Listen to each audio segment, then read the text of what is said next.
بسم اللہ الرحمن الرحیم۔ شروع اللہ تبارک و تعالیٰ کے نام سے جو بڑا مہربان اور نہایت رحم کرنے والا ہے۔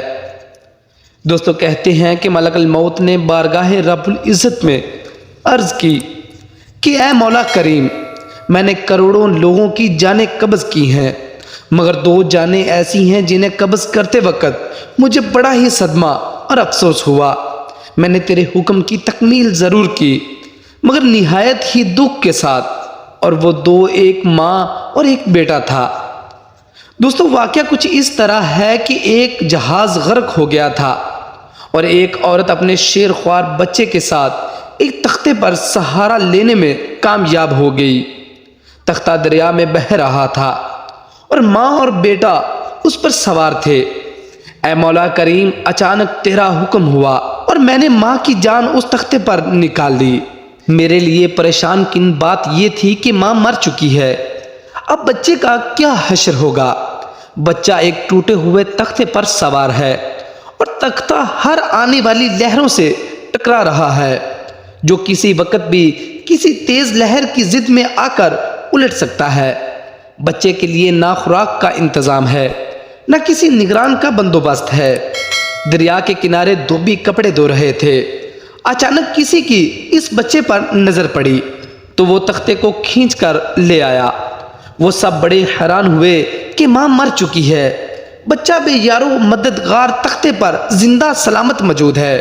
وہ لوگ اس بچے کو اپنے سردار کے پاس لے گئے۔ سردار بیچارہ بے اولاد تھا۔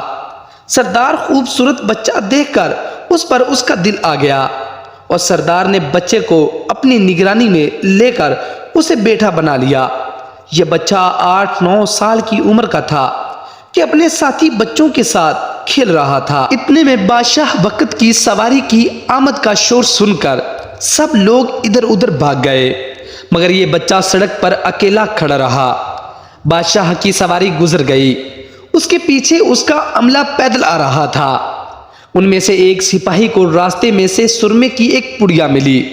اتفاق سے اس بچے کی نظر بہت کمزور تھی اور سرمے کی اسے بہت ضرورت تھی، لہذا اس نے وہ سرما باحفاظت اپنے پاس رکھ لیا۔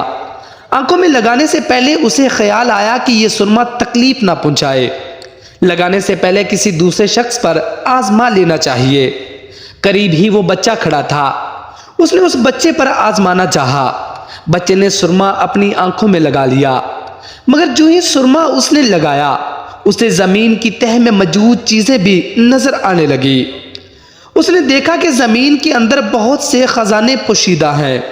بچہ ہوشیار تھا، اس نے چیخنا چلانا شروع کر دیا کہ سرما لگانے کی وجہ سے میری آنکھوں میں سخت تکلیف ہو گئی ہے۔ وہ لوگ سرمے کی پڑیا گرا کر چلے گئے۔ بچہ سرمے کی پڑیا اٹھا کر گھر پہنچا اور خوشی خوشی باپ کو سارا واقعہ سنایا۔ سردار بڑا ہی خوش ہوا۔ باپ نے کہا، ہمارے پاس آدمی بھی ہیں اور گدھے بھی ہیں، تم سرما لگاؤ، ہم تمہارے ساتھ چلتے ہیں، جہاں کہیں خزانہ پاؤ ہمیں بتاؤ، ہم نکال لیں گے۔ چنانچہ ایسے ہی ہوا۔ بچے کے بتانے پر وہ لوگ خزانے نکالنے لگ گئے، تھوڑے ہی عرصے میں امیر بن گئے۔